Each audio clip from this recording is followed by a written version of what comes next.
Acabamos de manter unha reunión fructífera, podemos decir que é fructífera. Este é o resumo que facía a nova conselleira de Infraestructuras á saída da súa primeira reunión co alcalde de Pontevedra. Esa xuntanza deixa anuncios importantes para a cidade. O primeiro, o goberno galego desbloquea por fin o proxecto da variante de Alba que paralizara no 2019. Levo moito tempo esperando que a Xunta de Galicia decida facer esa variante de Alba, que consideramos que é unha obra necesaria para a cidade, que non só separa parroquias, senón que une parroquias. O proxecto retómase co trazado proposto pola Xunta e o deseño que suxería o Concello con 2 carrís en vez de 4 e espazo pros peóns e os ciclistas. A conselleira de Infraestructuras opón como condición que o Concello xestione unha autorización do Ministerio de Transportes para unir esa vía coa Estrada de Santiago a través dunha glorieta.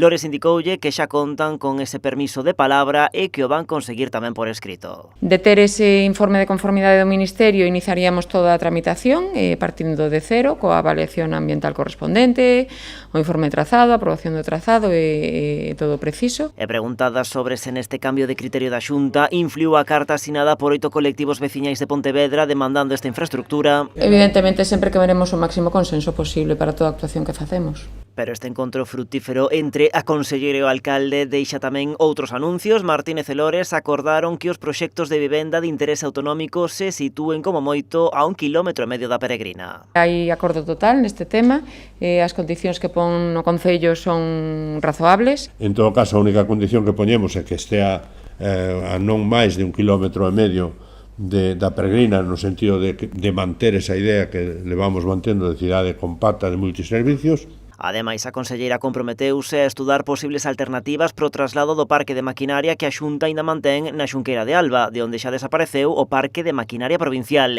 Entre as opcións, estúdase levalo tamén pro polígono de Barro, onde xa está operando o da Deputación.